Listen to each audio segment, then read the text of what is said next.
want to debut a new segment here, and it's something I'm going to try to do every week. And it was inspired by Tim, so I'm a little bummed out that Tim's not with us. But there was something. One of the topics last week, Tim said on this day, and I could not get this out of my head. On this day.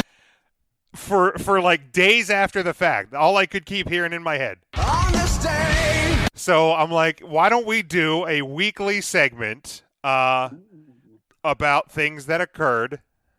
Oh, damn it, I moved the screen. On this day. On this day. So on this day in 1957, of course, you can see it. Didn't you have a sound clip to say that for you, Jim?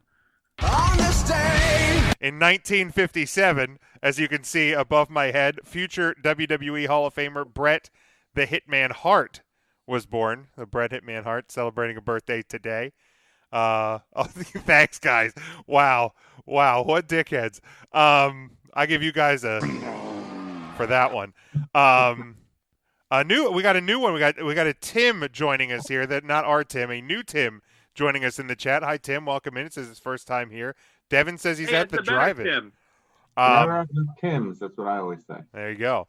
And then also on this day in 1991, one of the biggest stories of the decade, NWA and WCW/WCW World Champion Ric Flair quits or was fired by WCW over creative differences.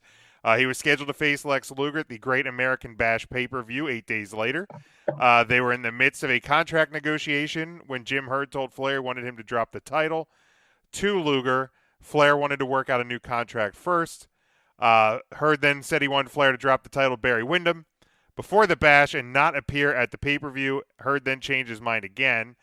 The belt, which was the big gold belt, was a holdover from the NWA days.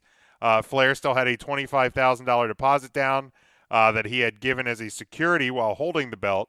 Flair said if Herd wanted it, he wanted his deposit back. A dispute occurred, and then Flair left for the WWF with the belt still in his possession.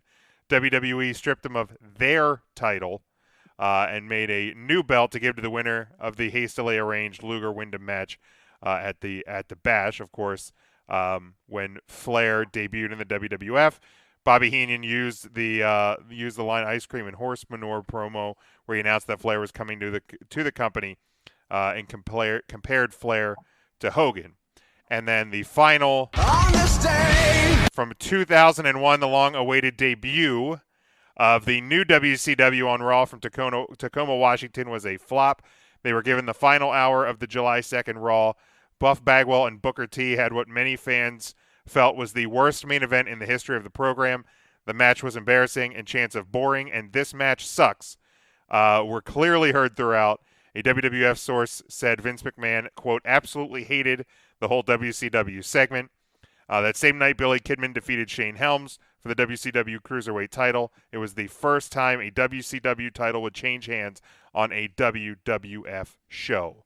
So that, my friends, was the very first on this day, and it will not be the last.